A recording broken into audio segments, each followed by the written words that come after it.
Hello दोस्तों, आप सभी का हमारे चैनल हिंदी स्टूडेंट शो पर आप सभी का स्वागत है। आज हम लेकर आए हुए हैं 100 वर्ड पर मिनट की डिक्टेशन रामधारी सिंह गुप्ता, प्रतिलेखन संख्या 37। डिक्टेशन स्टार्ट होगी 5 सेकंड बाद। Ready start. उपाध्यक्ष महोदय, बजट पर जो चर्चा चल रही है उसमें भाग लेते हुए मैं भी अपने विचार सदन के सामने प्रस्तुत करना चाहता हूँ। इस पर विचार करते समय दो स्थितियों को हमें दृष्टि में रखना होगा। यह दृष्टि यह है कि किस स्थिति से हमारा देश गुजर रहा है, उसमें हमें क्या करना है, और दूसरी दृष्टि यह है कि भविष्य में देश को किस दिशा में ले जाना चाहते हैं। जब तक इन दोनों दृष्टिकोणों को सामने रखते हुए इस बजट को नहीं जांचेंगे, तब तक हम यह निर्णय नहीं कर पाएंगे कि यह जो बजट हमारे सामने रखा गया है वह देश की दृष्टि में उचित बजट है या नहीं। पर जब मैं इस समय की स्थिति को देखता हूँ तो मेरे सामने देश की संकटकालीन स्थिति आ जाती है।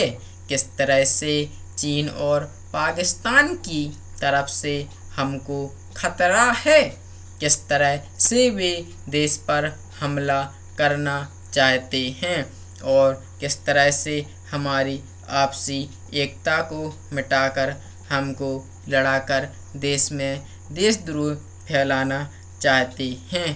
इसके साथ ही साथ जब मैं पिछले बजट को सामने रखता हूँ तो मुझे यह कहना पड़ता है कि आज का बजट चाहे जिस स्थिति में भी रखा गया हो, बहुत सुंदर बजट है।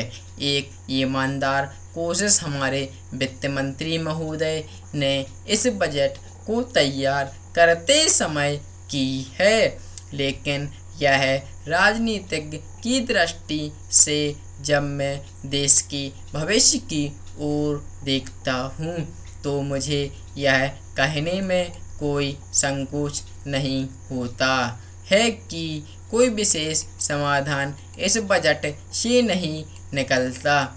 मैं जिस पार्टी से संबंध रखता हूँ उसका जो उद्देश्य है उसको सामने रखते हुए मैं यह कह सकता हूँ कि जो हमारे सामने आदर्श हैं वे सब आज ही पूरे नहीं हो सकते।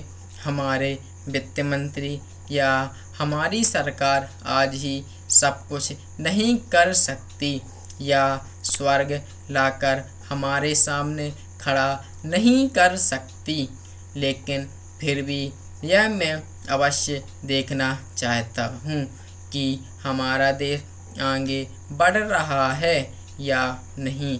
जिस दिशा में हम आगे नहीं बढ़ रहे हैं उसे देखकर मुझे निराशा अवश्य होती है। जो प्रस्ताव कांग्रेस अधिवेशन में पास हुआ उसके मूलभूत विचार मैं आपके सामने रखना चाहता हूँ। वहाँ हमने यह निश्चय किया था कि वर्तमान पंचवर्षीय योजना खत्म होने तक देश की जनता की ज़रूरत की चीज़ें पूरी कर दी जाएंगी। Full stop.